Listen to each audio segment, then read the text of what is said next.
Hello. This is Christina Barr. You're watching Black Tea News.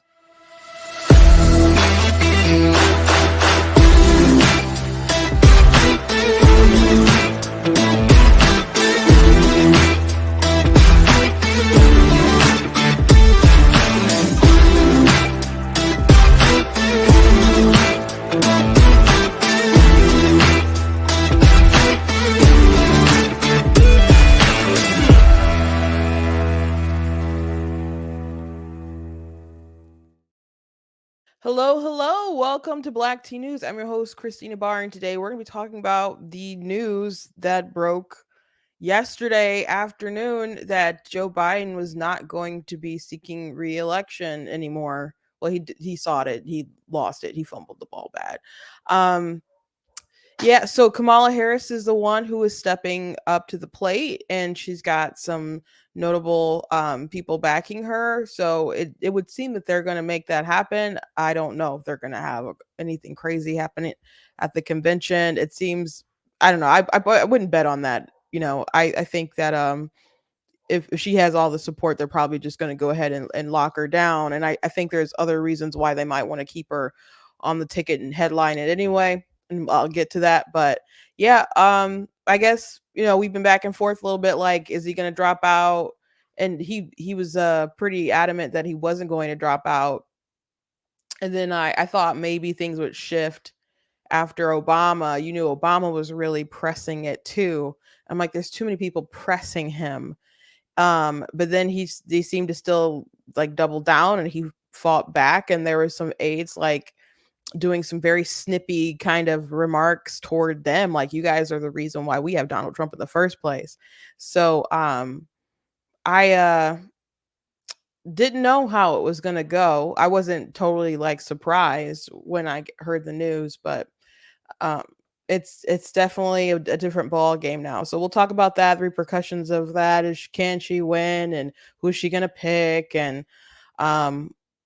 could it be somebody else, et cetera, et cetera. We'll talk about all those things, and also touch on this hearing with the Secret Service, and it's going awful for the head of Secret Service.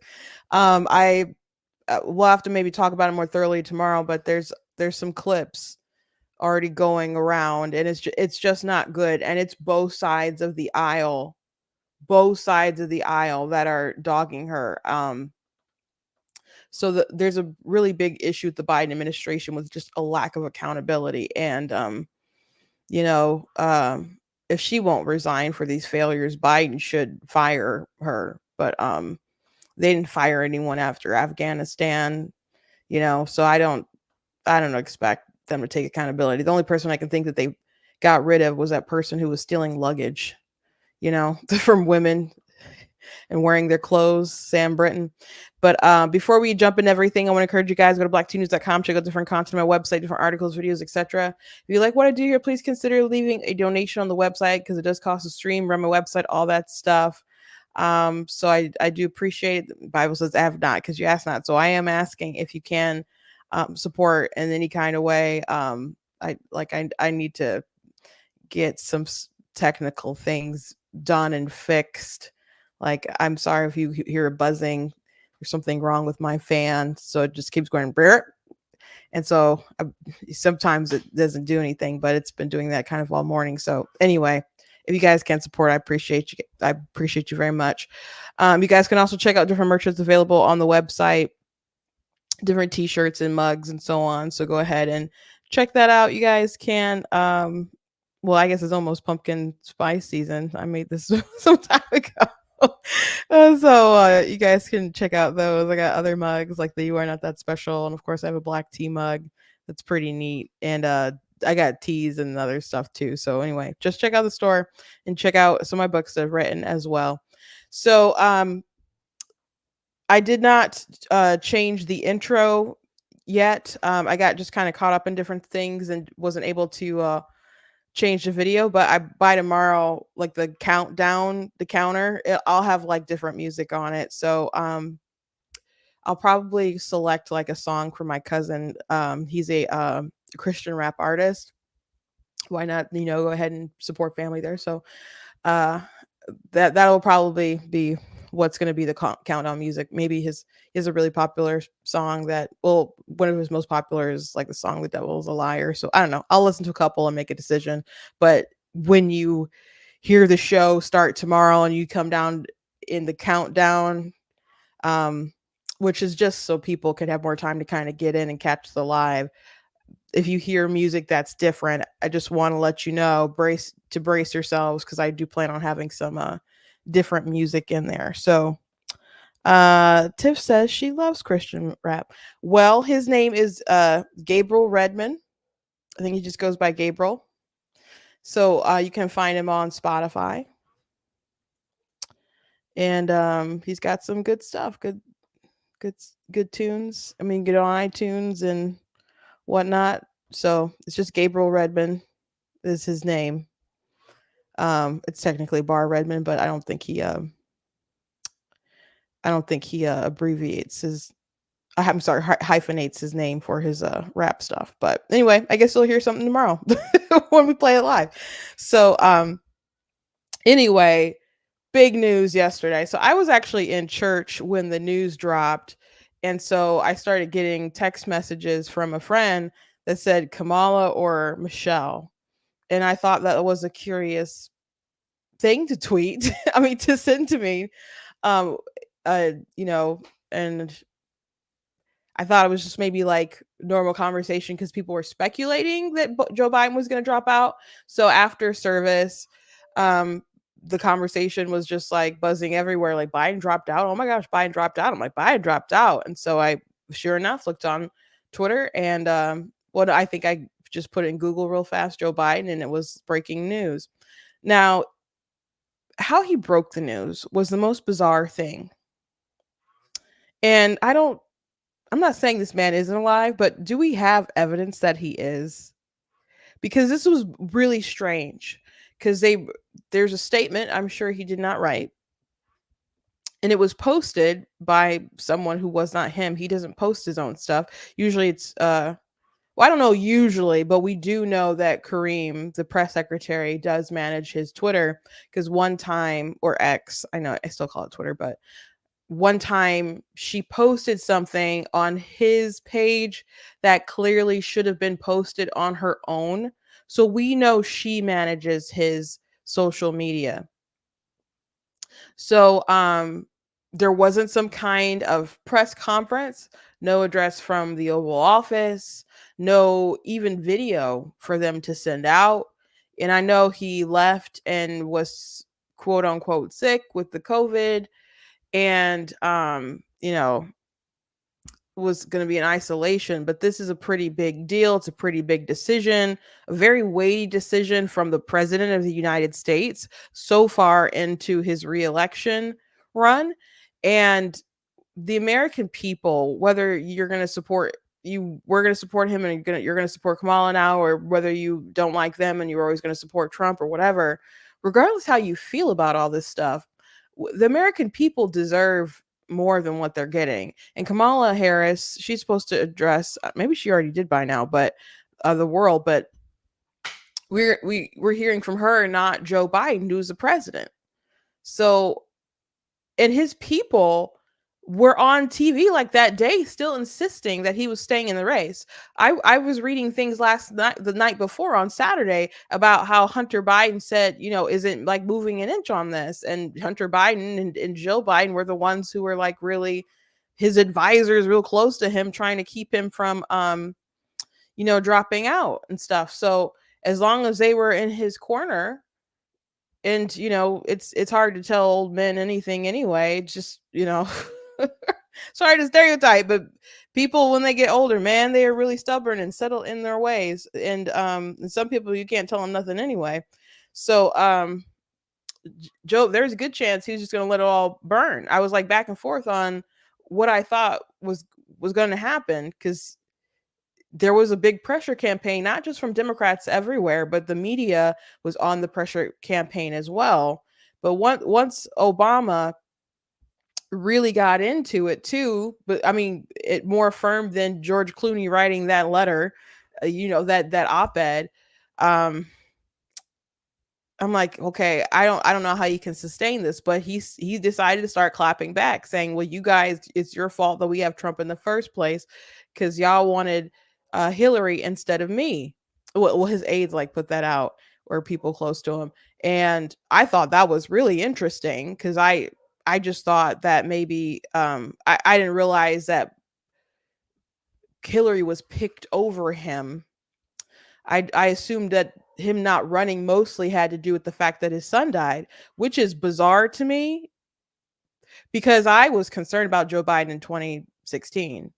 I was very concerned. I was talking to someone else who goes to my church about this, and we were both like, Joe Biden was a problem, like in 2016. We were concerned about him, because I mean, if you're gonna run after being the vice president and have some goodwill from the American people, like that is when you do it, like right coming fresh off of being the vice president, stepping into being the president. So there's that.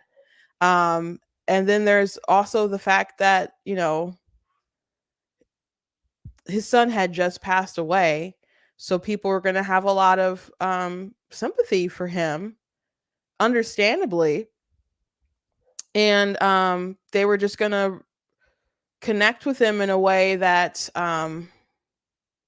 would just be hard for people to kind of get over their more rational reasoning of, hey, this guy wouldn't do a good job, because they're connecting on an emotional level. Like so much of how people make decisions, including how they vote, is just based on emotion.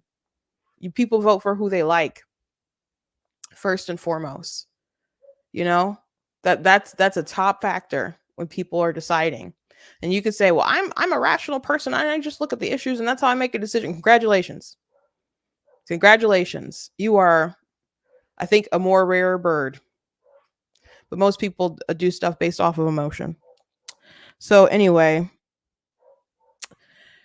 I was concerned in 2016, but he ran again, and he's currently the president. Is he? Who knows? I'm just surprised. There's kind of how they announced this, like on X, like on social media. It's so bizarre. It's so bizarre. Like we could have at least again got some kind of video.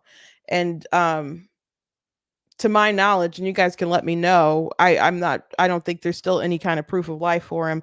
Now, I'm not saying that he's actually not alive, because I think that would be weird to hide for hours and days. But maybe he is incapacitated in some kind of way. Maybe not just because of his COVID. I don't know. I don't know. Um, what part of me's like, what if he didn't even write that letter? Maybe someone posted it, was like, deal with it. Get no take backs. I don't know. It's just so bizarre that we haven't heard from him.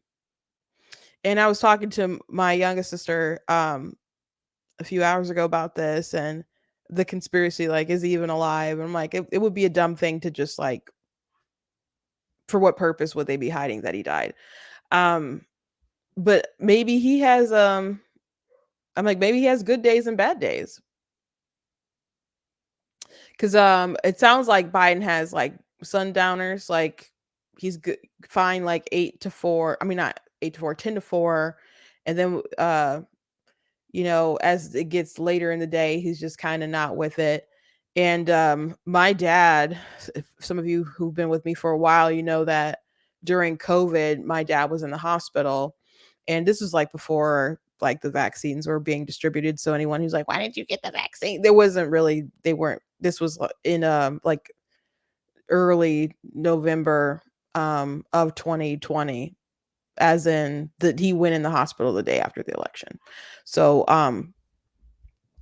And the way he handles medicine, I don't he would be the one with the side effect. So the side effect, um I don't know. But anyway, he at one point it was like he was getting sundowners or whatever, and like what he was fine. We talked to him one day, and then again we talked to him like later, where we called the hospital. Like, he's not picking up in his room. Like, is something wrong?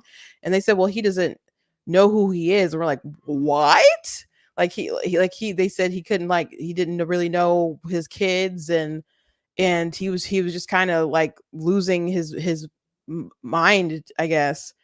And he could remember that he was married, and kind of remember like my oldest sister, but it was like um really faint. So it was a really, really scary time during that time. And it on top of the fact that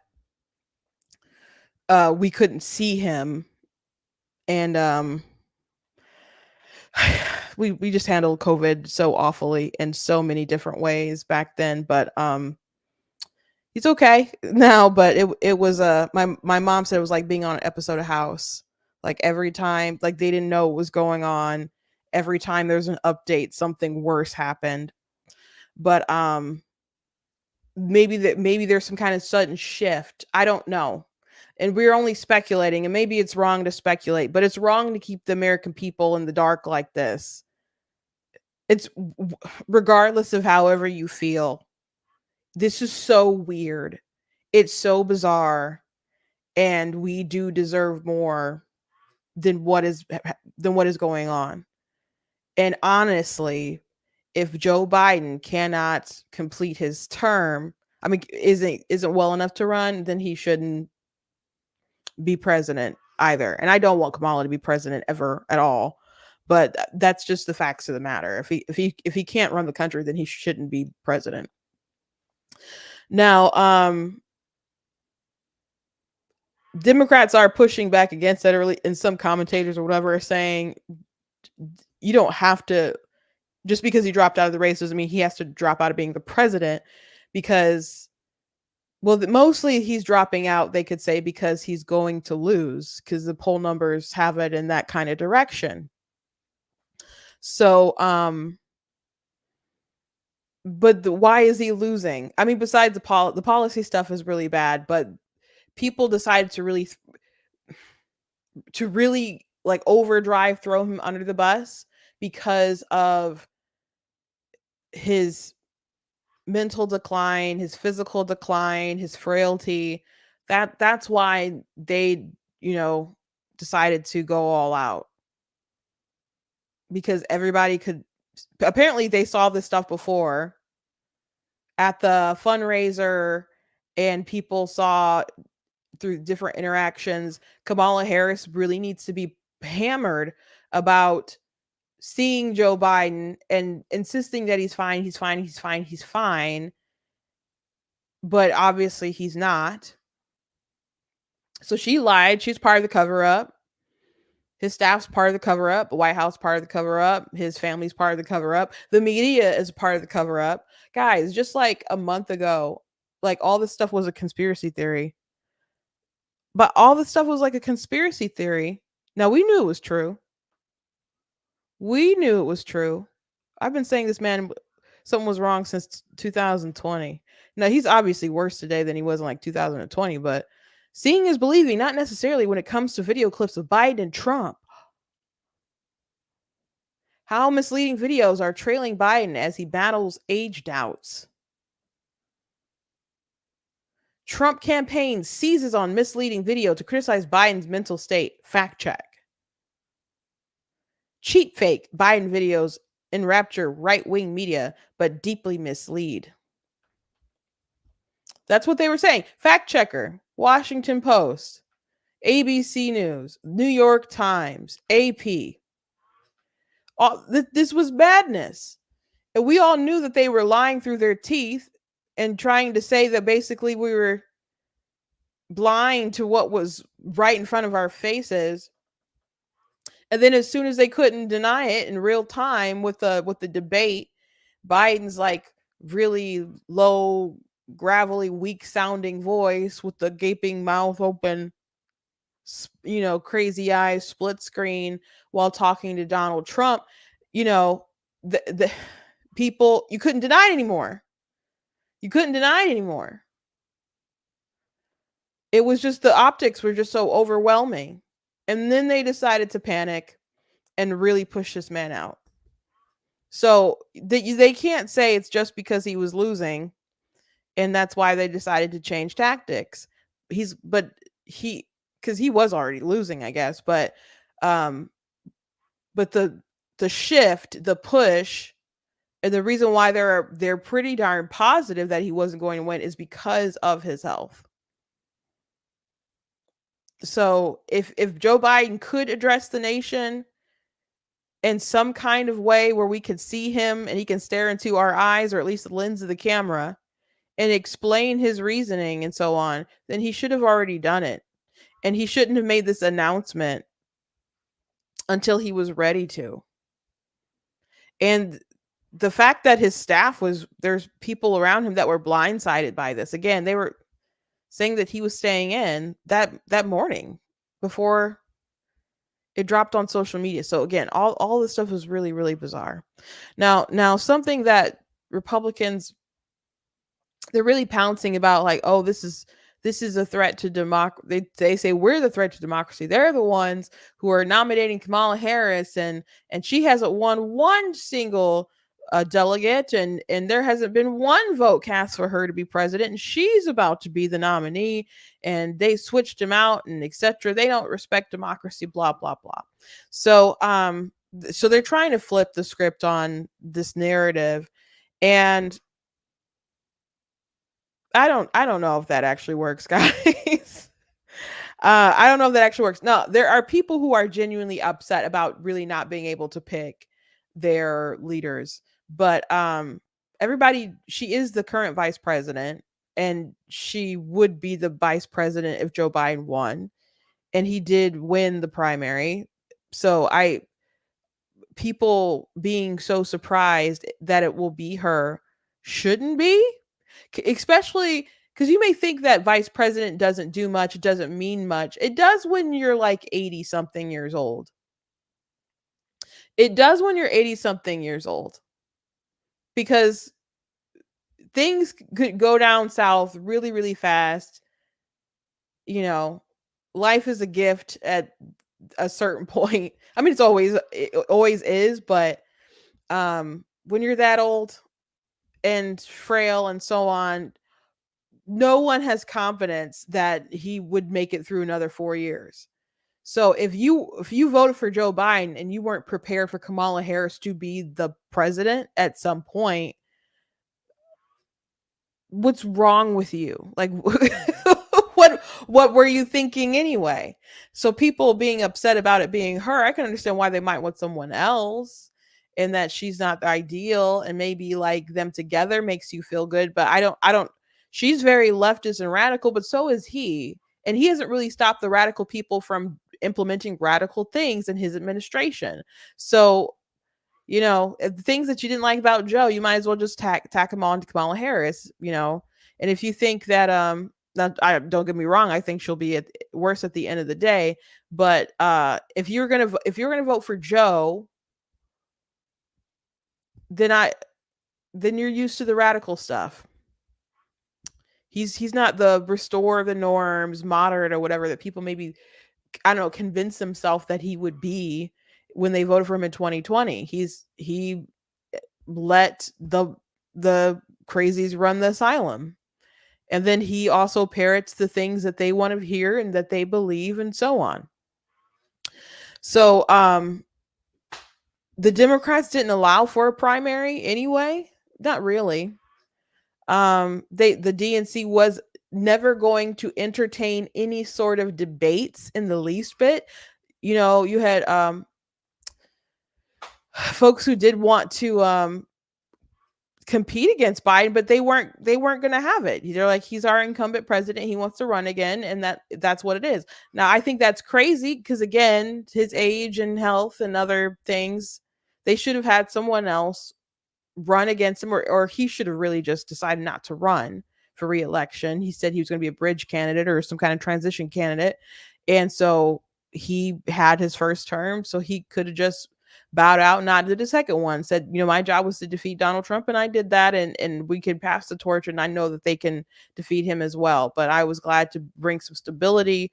I quotation marks because I don't really think he brought stability, but that's a line that they could have fed of the people, and now it's all right, and it's safe to pass it on to these more competent people who have more strength in their legs than I do. Like, there would have been no shame in doing something like that. And now he has to pass the torch anyway. And these people who knife the old man in the back are like, he's a hero. He's a hero. That's crazy. Just stop with that narrative after you guys bullied that old man and made him post what that, or whoever posted it. Just stop. Because if he could have, he would have just let the whole ticket down and destroyed the House and the Senate, all their chances, in order to just hold on, I don't know, for pride, for status, to protect his family. But he was willing to let it all go down for his delusions. So you can stop with the hero talk. He's never been a good person anyway, but you can just stop. But again, they didn't have a primary to begin with. So this idea that now they're going to have a candidate that people didn't vote for. Your party picked who it was going to be, and they never really gave you much of an option anyway. And that hasn't changed. That hasn't changed. So there's no point in them being all extra mad. They know what party they're shackled to. It should come to no shock to them. It should come to no shock. As far as like the people's choice overall, and someone's name being replaced all of a sudden. I mean, technically, based on the rules, I mean, they didn't technically vote for the delegates. He won delegates, but they still have to cast their votes. And the delegates have not done that. He's going to release them, and they're going to allegedly vote for Kamala Harris, and that will be that. So they still have time to, to nail down that decision and swap out who they needed to swap out. So it's well within their rules. So I'm not saying we should like it, but people trying to go the whole like, oh, they're the ones who are just, or this is a coup and they're destroying democracy, etc. Blah blah blah. Twisting that isn't going to work, especially because of this, guys. Just like how Democrats didn't allow there to be a primary, like Republicans had a primary. Lots of people who were running and campaigning very hard, particularly in Iowa, and some people later, like Nikki Haley, continued campaigning in other places and stuff after Iowa. But Trump was just too much of a force and dominated Iowa, and then folks like immediately started getting out and so on. But Trump did want a primary. Excuse me. Trump did want a primary. He was Ronna McDaniel, when she did her like post interview after she resigned from the RNC, she said that now there's a lot of issues with the leadership of the RNC and how the money was spent and wasted and et cetera, et cetera. But according to her, the reason why her and Trump had a falling out is because he didn't want there to be debates and the primary and all that kind of stuff. And so she was still trying to at least do her, though she was like in the tank for like Trump and would, do a lot of stuff for him, she still wanted to go ahead and of course entertain the primary and have the debates. And you could say, well, I don't trust Ronna. And that's not true. Guys, if you go back and read Trump's emails during that time, which we would cover them as they came out, they talked a lot about like, oh, why are these primaries going on? Oh, these debates. Oh, we all just need to come together and defeat Joe Biden, and this is a waste of time, etc. But they were never happy about there being debates, and of course, Trump didn't participate in them at all. So we did have a primary. We wouldn't have if Trump could have helped it though. you know? Um so I we can point to the Democrats for not really giving it a fair shot and stuff, for a lot not allowing their people to really have a voice. But the leadership kind of now, because you have Laura Trump, who's now the co-chair of the RNC, they've basically, have symbiosis with the Trump campaign and other things now. So they wouldn't have had a primary if they could have helped it, and they had that power at the time. And Trump wanted Ronna to not allow that to happen. So, um, the people had their say though. They wanted him. They wanted him, and they made that very clear after Iowa. So at the end of the day, we did get, who the people voted for, and the Democrats aren't obviously getting that. But they didn't vote for her specifically again. But if you did not think that at some point Kamala Harris was going to be president, or there's going to be a likelihood that she would be president, especially since Joe Biden is so elderly, then I don't know what's wrong with you. I don't know what's wrong with you. It's very obvious that she was going to take that spot. Um Now, will she have any kind of opposition? Apparently not, because people have coalesced around her. You've had, some names that were being thrown out there: Gavin Newsom, Gretchen Whitmer, Josh Shapiro. Gavin Newsom has been saying for a long time that Kamala was an heir apparent. They're both from California, to, if they ran on the same ticket, that they wouldn't really be able to do that. But as far as maybe him trying to run, that would be a mistake. Gavin is way too radical. I know he wants to be president, but and achieve some kind of higher office. Hopefully that will never happen, because his policies are just so insane, and just straight up child abuse. But uh, the country wouldn't go for it because of some of the stuff that he's recently signed. I would think that the Democrats wouldn't do that. Even if some people think he's nice to look at, I think he looks like an 80s villain. But anyway, Gretchen Whitmer, I've talked about how she's been a viable candidate for them, and she is not going along with it though. Or at least her chances. She wants to support Kamala. She's standing behind her. She was asked about her potentially being the VP, and she tried to make it seem like she's just going to stay in Michigan and she's committed to her term, which isn't true. It's not true.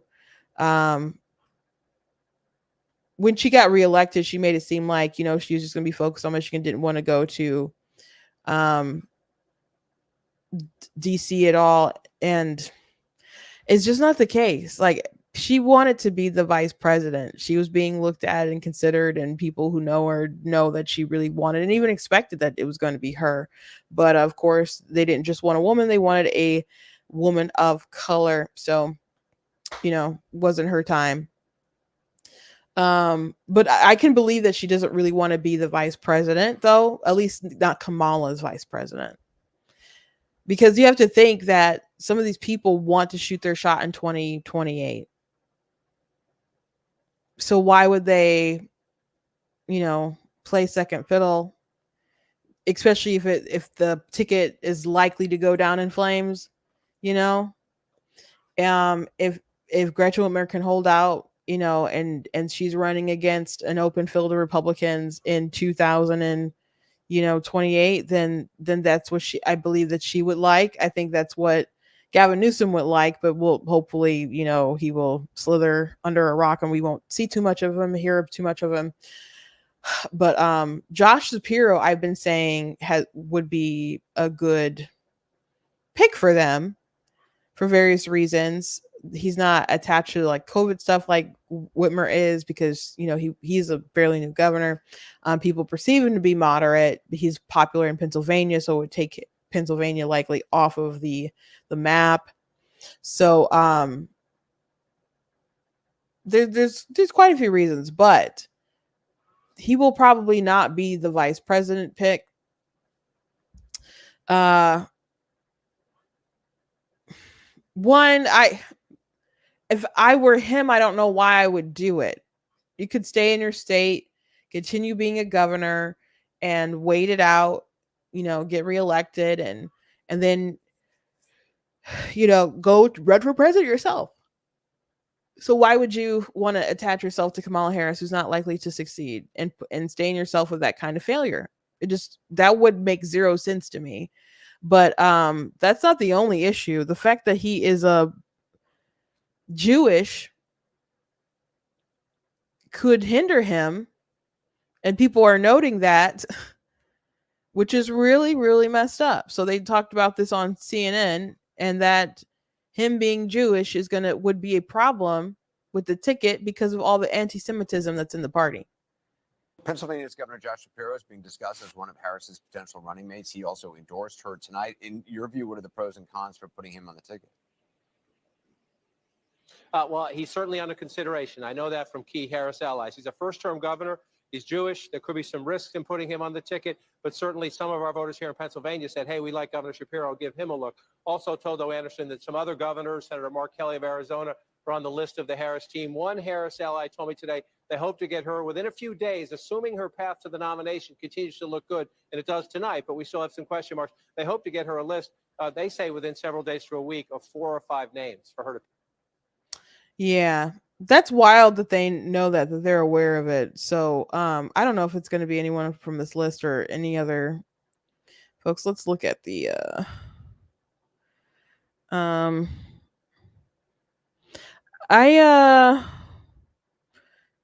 not seeing the point of it being Whitmer. Like, again, she could just wait and have a better shot in 2028 herself. And maybe people speculate she's going to choose like a white male to kind of diversify her ticket. I don't know. They might double down with the woman thing, but if I was Whitmer, I wouldn't want to attach myself to a sinking ship when I could,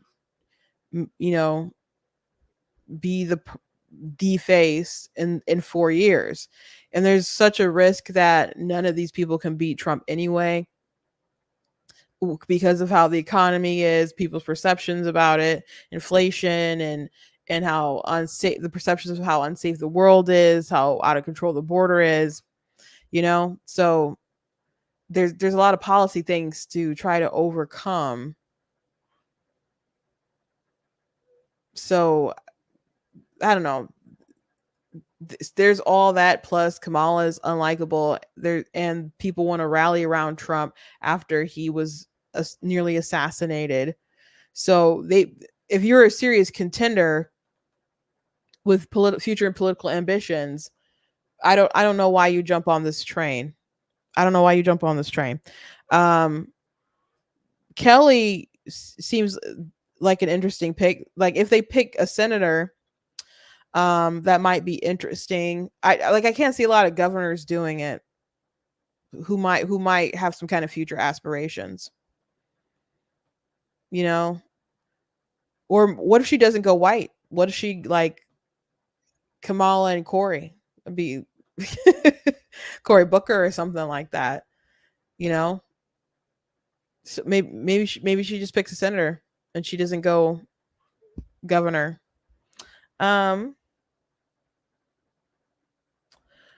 I have a super chat from RC here. Thank you very much. Dems are undemocratic. They're trying to win, man. They don't care. It is about the win, but it is so much about power. Obviously that's why they want to win, because they want to assume power. So that's why they had to knife the old man. They don't want to go down swinging, down with the ship. Rather, they want to amass as much power as possible. So I think one reason why Kamala really won't be challenged, there's, Joe Manchin is talking like he's going to change his registration, go back to being a Democrat so he can challenge her on the floor. I don't know how well, that would go over, you know, that seems like a wasted kind of effort. Now maybe she could pick someone like Joe Manchin and really level out her ticket, or try to have that perception that she's willing to level out the ticket and send a message that she's not going to govern as radical as people would assume that she would. That'd be an interesting play if she got someone like that. I don't really think that's the case, but I have no idea who would agree to be her vice president. I have no idea. Um, but I don't think many people will actually try to challenge Kamala because she is worth wasting. When I say she's worth wasting, I mean, if she loses the presidency, big deal. I mean, their person won't be in office and Donald Trump will resume office, but then they have someone to fight against. And they, all them team up together, including the media. Maybe there'll be a new investigation on him, etc. Blah blah blah. Maybe they'll impeach him. There's just so many ways that they can fight Donald Trump. Plus, the ratings will be gangbusters like they were before when he was president. People will fundraise like crazy. There's all sorts of things people will do because people have such strong emotions surrounding Donald Trump. So, but gas was still low, and there weren't like new wars and others. So there are good things about his presidency that a lot of people can sit back and admit. So do I think that they're really quivering in their boots and so scared about democracy if Donald Trump wins? No, I do not. I do not think that in the least bit. But there's a lot of reasons to be concerned about Kamala Harris if she becomes president, and she seems really insufferable, obviously, and she's just not ready for the prime time, man. And I know she's been vice president, but that's just poor taste on Biden, poor taste on America. But if she loses, it's not going to be a big deal, because she's not going to achieve. She couldn't run for president and be successful from her delegates like right now. She couldn't manage that.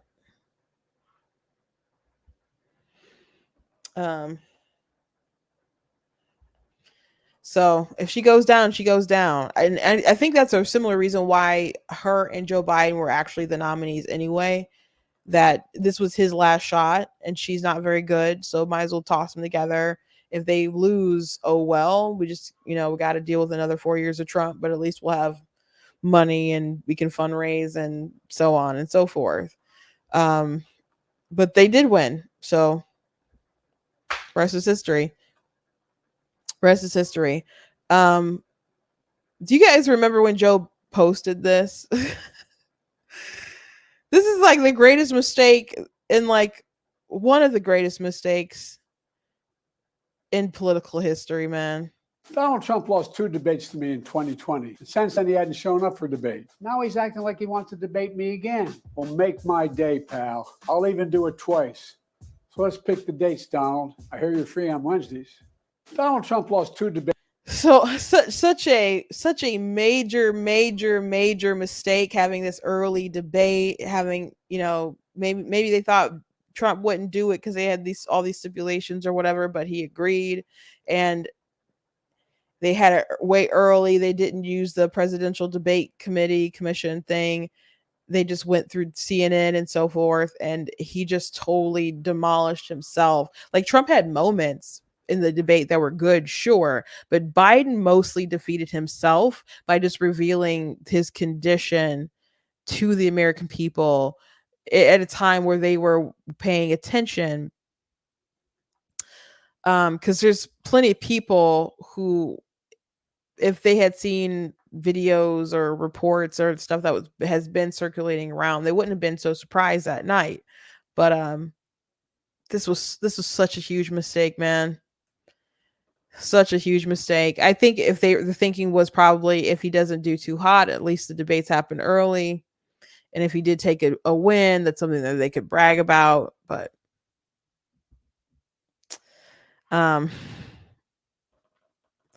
Kamala Harris is so radical. And I think I was having a conversation about Project 2025 the other night and how Trump keeps denouncing it. And he said that, oh, there's extremists on the left, there's a radical left, and there's a radical right. Now, I haven't read Project 2025. Maybe I will at least skim it or something, because there's people saying that there's all these awful things in it, but it's like a think tank of like conservative ideas. How bad can they really be? Like, maybe there's some things I don't agree with, but maybe, let's say I agree about 90 things that's in it, or maybe I agree with more things there than I would agree with policies that Trump is like saying that he's going to enact. I mean,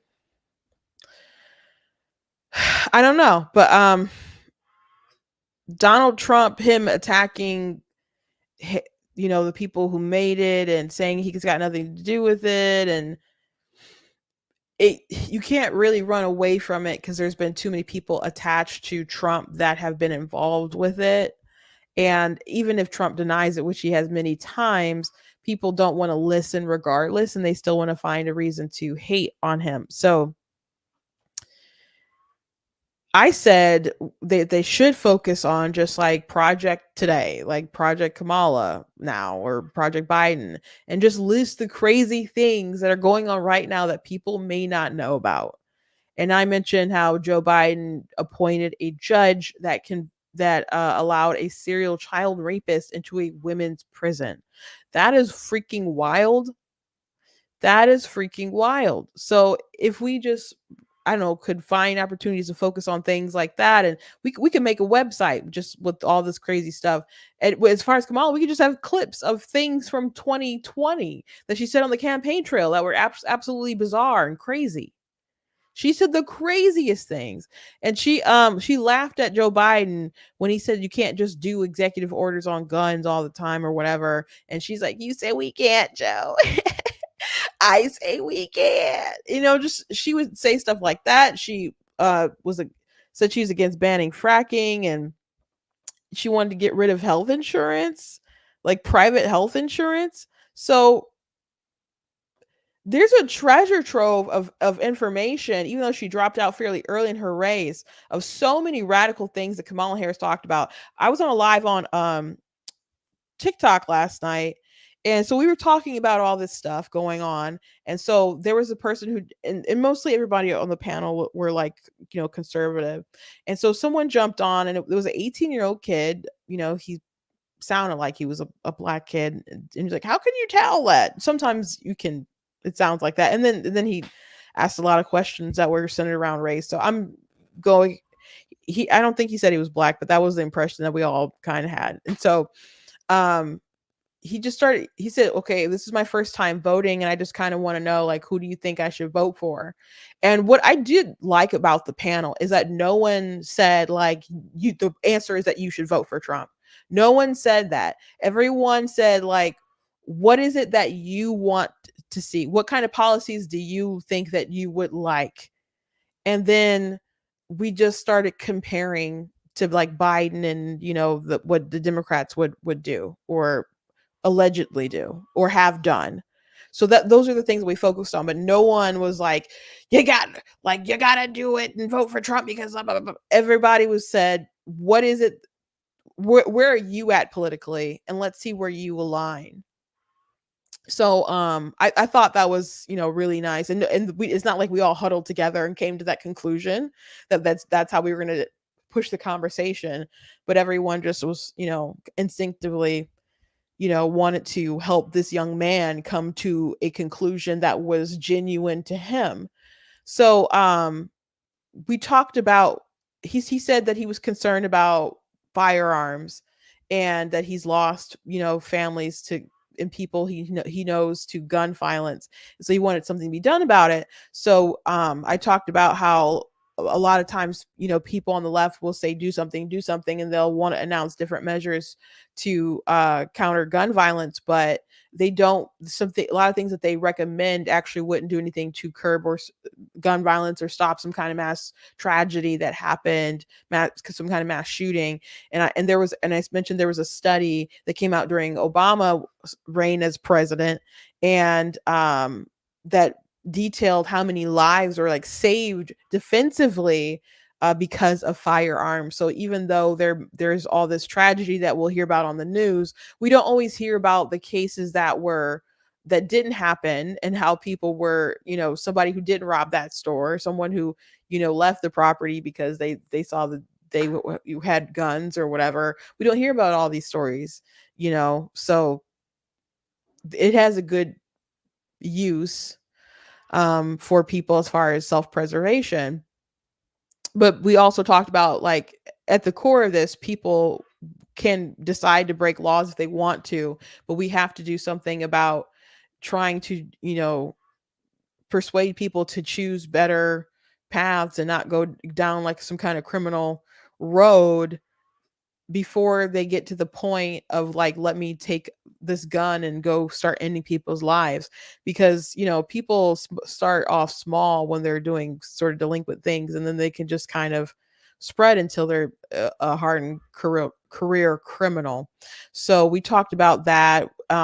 We talked about some rumors or whatever that was in Project 2025, and we're like, that's not Trump's thing. He brought up Central Park 5. Well, he said, I heard that Trump, we talked about a couple policy things, and we encouraged him to vote right, because that's where it kind of leans in some places after we had the conversation. But he asked if Trump was a racist, and he's like, I heard he was a racist. So then we had to start like debunking different things that were going around, people were saying about Donald Trump. One thing that he mentioned was the Central Park 5, and my thing about it, the whole case is, there's a lot of details I could say, but just the most common sense one, if you're having a conversation about the Central Park 5 thing, because people say that Donald Trump said to execute them, and he took out this ad calling for them to be hanged or something. Like, you can go actually read the article yourself, and he doesn't mention them specifically. And you can say, well, it happened around the same time. Sure. Yeah, this inspired that article, but it's indicative of like the crime that was happening in New York at the time, and Trump's call for like, we need people to respect law and order again. So that's basically what the article was what it was like, what it was about. But what I will tell people is that they confessed. Whether you accept their confession or whatever, they did confess. So if they confess to this brutal attack that happened on this woman, then what is Trump supposed to think? Is he supposed to be like, no, they're wrong, they're all lying, they didn't do this? Why would he do that? Why would he do that? And then he said like some stuff about, oh, well, the kids were coerced and all this other stuff. And so AJ, who ran the live, he was like, you can actually go look up this stuff online and go watch their confessions and see how their stories collaborated before they actually had time to really get some kind of alibi or whatever, or get some kind of coordination there. And like, he just kind of broke down how it didn't really make, since some of the propaganda that's been circulating around the Central Park 5, but people are very sensitive about that story. I can totally understand, but all you really have to say, you can go look up all the details and report on them if you want, but you can seriously just say, if they confessed to this heinous act, what else was Donald Trump supposed to think happened? It's not like he drugged them and made them confess, and he knew the truth the whole time. He heard them that they confessed and stuff, and the evidence pointed to them doing it. So what else is he supposed to think? And even to this day, the victim still thinks that they did it. So and didn't want them to settle, didn't want the city to settle. So there's a lot of propaganda surrounding that film, and like there was a documentary and a film and stuff that was on Netflix. Like you could Larry Elder did an interview with the lead detective who was black on the case, and they talked about the movie and all a bunch of different stuff. And it may be necessary to know some of the details, because that's a main thing that people bring up as evidence of Trump being racist. And they put that in ads too, like about the Central Park Five. So you might need to brush up a little bit more on it. But again, what else? What other impression was he's supposed to have? But I mean, by the end of our conversation, though, he seemed like, he was happy to be informed, and I hope he, looks further into his positions and the positions of the candidates.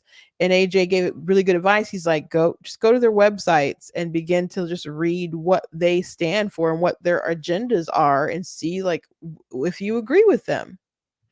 So again, kudos to that panel that didn't, that just was like, you need to figure out yourself what you stand for, and then go make a decision for yourself. It would have been really easy to say, support my guy because I want my guy to win, so it was a fascinating conversation. uh Most people on the panel believe that Kamala Harris was going to spectacularly lose, that she's not going to be able to debate very well against Donald Trump. I don't know about that. I have concerns. I think some people are like, "Oh, the Trump campaign, they're so sad, they're so mad, and they're so scared about Kamala Harris." No, they're not. No, they're not. They are not. They if anything, they might be a little too cocky, to be frank, but no, they're not terrified, quivering in their boots because Kamala Harris is going to be the nominee. It's just not true.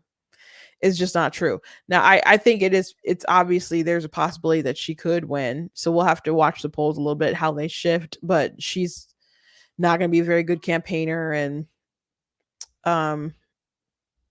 she's just really bad at this. She's just really bad at this, and she didn't get better within her time of being the vice president. So I'm trying to see about there was a clip of Kamala Harris. I saved a couple. Maybe we'll have to go through these montages later. But there again, this is a treasure trove of garbage that she pushed during 2020. Like, this is not going to go well in Pennsylvania, man. There's no question I'm in favor of banning fracking. So yeah, and starting with what we can do on day one around public lands, right? And then there has to be legislation. But yes, and this is something I've taken on in California. I have a history of working on this issue. And to your point, that we have to just acknowledge that the residual impact of fracking is enormous in terms of the impact on the health and safety of communities. Yeah. So totally 100%. Yeah, I'm going to ban fracking. So one thing the young man said, I think the first thing that he mentioned was the gas prices. And so I totally brought that up. I said these people are against the energy that we use from a day to day, and if they, discourage companies from using it, or they outright ban it some kind of way, then you're going to see our prices go up. And not just gas, but like this stuff touches lots of things, like even your pantyhose and stuff like that. So if you care about, and I broke it down, like when you buy gas, it's not just you going point A to B. Like you have to think about when you go to the store to buy groceries, those have to be transported there as well. So when gas is high, it makes everything else high too. So Kamala Harris saying absolutely gonna ban fracking. Like just keep reminding people that's how she felt. That's what she said. That's what she'll do if she can get the chance to push the Green New Deal stuff. Now, I do think Kamala Harris was willing to say and basically do anything to get elected. So she just kept going more radical, radical. I'm trying to see if I can find the clip of her saying that she was going to get rid of she was for getting rid of health insurance. But she did say it. She did say it. The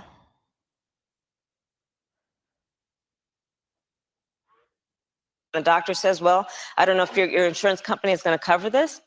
Let's eliminate all of that. Let's move on. The doctor says, well, yeah. Yeah, there's lots of things. There was something she said about climate change and the population. Like we if we reduce the population, that'll help with the environment. And I'm like, well, that explains a lot because you guys know how pro-abortion she is. That really explains a lot. We'll have to go deeper in these in all these clips. Again, there's a lot from 2020, but we'll hold off. I want to talk a little bit before I'm already at an hour. I want to talk about a little bit about the Secret Service stuff. I don't understand why they decided to come before Congress and not the Secret Service director decided to not really divulge information. They're doing the whole like, oh, it's an active investigation, just doesn't want to say much, but there's gonna be like no real promise of accountability here. And so I want to just at least play this clip for you guys of this Democrat legislator who is saying like this is not going well for you, and we can dive in deeper a bit tomorrow. But this is I can't believe how bad all this is. And I wonder how long it's been bad. Like I've heard that their security has been lax anyway. But there's a picture. I'd have to find it, but I showed it to my sister and she was just amazed of how close that roof was to Trump. How close it was. It was close enough like he should have maybe been able to see it. Like at least from the picture maybe that I saw. I don't know from his actual vantage point, but it was so obviously a problem. And the fact that people knew of this guy for hours and he's still around and able to not just nearly assassinate Trump, but kill someone. There needs to be accountability here. There needs to be head rolling. And whether the Secret Service director wants to do it herself, Joe Biden still needs to get in there and promise that many people will be held accountable for this kind of incompetence. But this is an administration that doesn't like doing that. People just like to fail upwards. Like when I started telling people that our energy secretary was the governor of Michigan, and her time presiding over Michigan, we call it the lost decade. And when I tell people that, they're just amazed and horrified that someone with that kind of name attached to them. I mean, her critics attached it to him, but it wasn't good. The Granholm administration wasn't good. But someone like that can fail upwards into administrative position in the White House. Rachel Levine failed upward into that. He fell upward into his position as assistant health secretary. Mayor Pete is trash with his job. Kareem is terrible at her job. There's just nobody's getting fired or moved around really, and it's just puzzling. But here we go. Director, I just want to give you an honest assessment of how this is going for you today. Did you happen to catch the hearing many months ago in education where there were a bunch of university presidents, and Elise Stefanik asked a very easy question and couldn't get an answer. Did you see that hearing? No, I don't think I did. Okay, well, let me tell you, it didn't go well. And the short end of that story was those university professors all resigned. They're gone. That's how this is going for you. I don't know why my camera's fuzzy all of a sudden.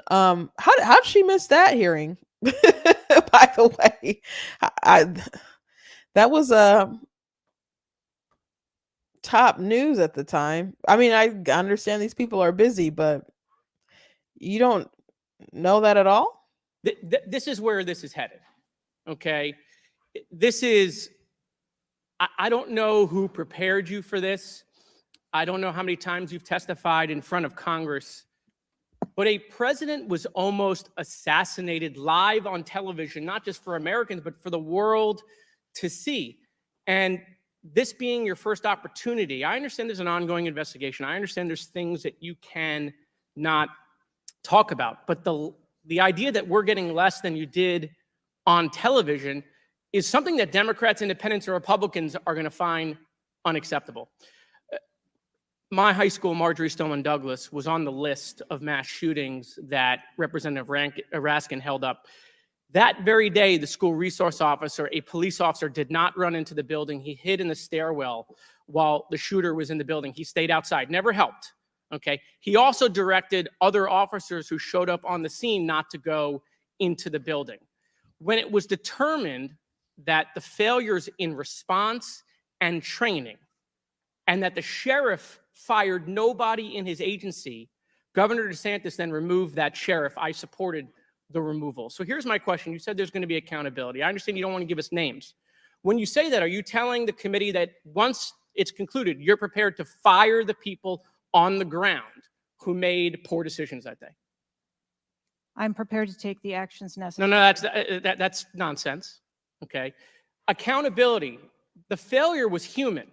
That doesn't mean they're bad people. It means they failed that day, and a former president was almost assassinated.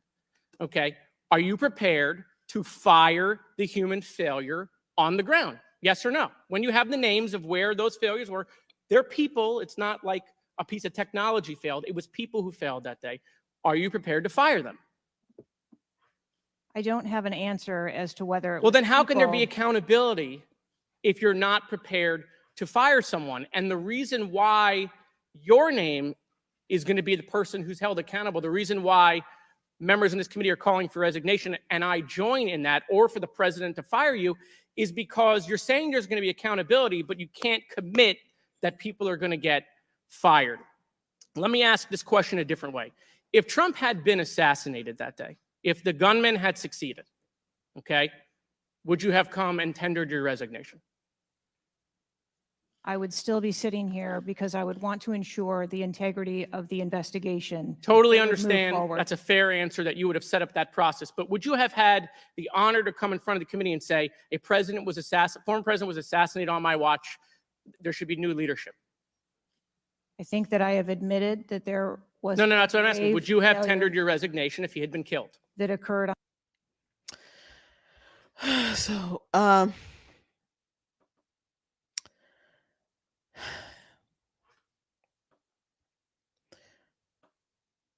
here's another clip that's pretty wild. They literally one job though. This is the definition of you have one job. Just one job. And they blew it. I mean, people, thankfully, you know, they got him down. They took out the gunman, you know. So there are people who did courageous things that day, but it shouldn't have got to that point where it was anywhere near close to this happening. And I'm very glad he wasn't assassinated. And I don't know what kind of repercussions there would have been had that happened. People are like, would have been a civil war. I don't know about that. I don't know how many people's willing to, you know, people talk a big game, but once COVID happened and so many people were just like, okay, yeah, sure, I'll never go to church again. And it's like, yeah, I'll shut down my business. So many people complied. I was like, y'all ain't like half as tough as y'all think y'all are. It's a lot of bravado, man. So I don't know what would have happened. But as far as the morale of the country, it would have just been maybe unfixable. I don't know. Um, but someone did die. Someone did die. Here's this clip here. You know, what Stuart Knight did when he was in charge at the time of the Secret Service? You know what he did afterwards? He remained on duty. He resigned.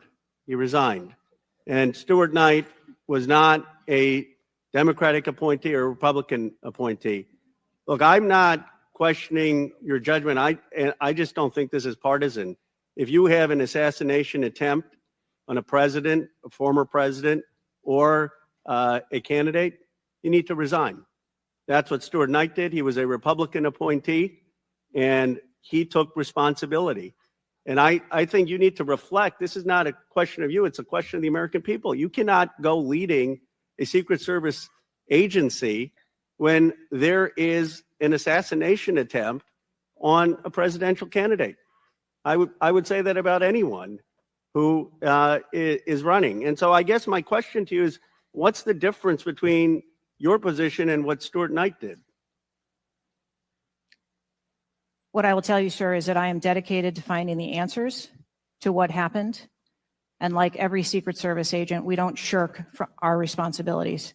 I will remain on and be responsible to the agency, to this committee, to the former president, and to the American public. But is there a reason you wouldn't just do what Stuart Knight did after the Reagan assassination attempt? I believe that I provided an answer. There's nothing more that you have to say? I mean, do you really believe at this moment, given how divided the country is and the questions asked, that your service in this role is the best for the nation? I mean, I'm not saying you can't do public service again, you can't do something else again. Do you really genuinely in your heart believe that you being in this role is what's right for America at this moment? And that's another Democrat. That's another Democrat. I also saw is her last name Crockett? She's the person who got into a back and forth with Marjorie Taylor Greene. She also came at her as well.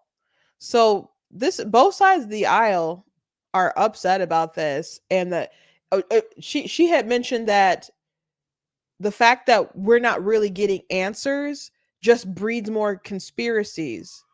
And if you allow these conspiracies to just keep getting bigger and bigger and bigger, ultimately you're going to be just, harming the health of the country and causing more, division and possible harm, people actually maybe being able to commit harm or whatever. Like, it just isn't good for the nation to not have answers after something like this. And so she's not wrong. Like, I mean, I don't know how much people are into the conspiracies of it being an inside this and inside. Well, I mean, I guess it's so bad. People are like, it had to be like an actual attempted inside man, and etc. Blah blah blah. I guess that thought maybe comforts people more than knowing how incompetent our leadership is, to think that there's always some kind of shadowy figure pulling the strings, rather than accepting the fact that just Biden can't pick people, and and there's just a lot of people in our government that's just not good at their jobs. It can just really be that simple. And there's all these people being packed with DEI hires, and so their priorities isn't maybe quality, because they're focused on virtue signaling to some degree. So there's just so many things that happened that day that were so bizarre. And the fact that she won't even say, I will fire bad people or that she herself will resign. She should resign, and she should cooperate as much as possible, or at least commit that she will resign. If she's so gung-ho about trying to get this investigation done, she should still submit her resignation, or commit that she'll do that after they look further into this. But this is a mess. This is a mess. And both sides agree. When you got bipartisan support of thinking that someone needs to be fired, you know, but she shouldn't, if she's not willing to do that herself, Joe Biden should have already said something. But again, we at this point know this man is alive? I don't know. We do not know. We do not know. Anyway, I guess that's it pretty much for today. Crazy stuff. Is Trump going to be able to pull it out? I mean, right now it's still looking like he's going to win. Kamala Harris just is not very likable. I think that someone said that Trump is going to get a higher black vote than Kamala. That sounds crazy, man. I wouldn't pay any mind to that, man. That's a weird prediction. I think black women will pretty much still stay steady with Kamala. I think where you can bleed black support is black men. But she's got a hard road up ahead of her. I think they're really going to try. They're pitching it as we have to defeat the 2025 agenda. You know you're lame when you have to fight against an agenda that's not even the candidates you're running against, and you really can't run on your record. You're so it's just a fantasy campaign. It's a fantasy campaign with fantasy problems. And again, Donald Trump should just focus on the absurd things that the Biden-Harris administration is doing today, the egregious things they're doing today. They could make a website themselves and just be like, you got to check out Project Harris right now. Go Google it. Build the website. Just have clip after clip after clip of crazy things. Because they were saying that as soon as Joe Biden became president, they started halting like some fracking and different stuff there, or pipelines. Some of the union people were like, oh my gosh, how could this happen? It's like, they told you they wanted to ban the stuff. You just didn't believe them. They told you that. They said that. There were videos. Trump said there were videos, and there were videos. There were receipts. You just didn't want to look for them. So make it as easy as possible and have your celebrity, folks with the influence just start saying, hey, you got to check out this website, and people can read and see, not just read, and they can hear things straight from her mouth about different topics and just go from there. But I would stop trying to bother with the distancing from 2025 project thing. I would stop talking about it so much. Like they want it to be a thing. And the denial, there's not a lot of plausible deniability there because there's too many people connected to you. I know it's not his thing, and he's against a lot of the things that are in it. But Heritage, who's behind it, one of the things behind it, they were big sponsors at the RNC, and they're going to play a hand, I'm sure, in advising the administration and whatnot. So just go on the attack.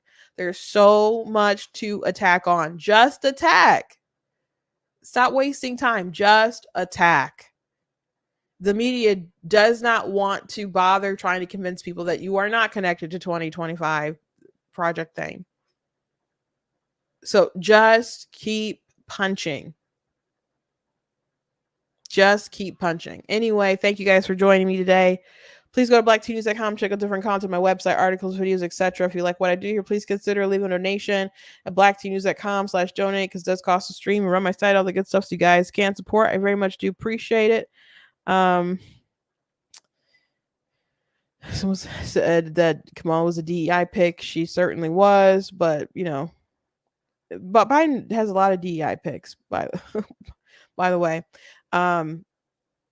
Check out different merch that's available on the website. That's another way that you guys can support. You guys can also check out different books that I have, like Slay Your Fear, How to Overcome a Spirit of Fear.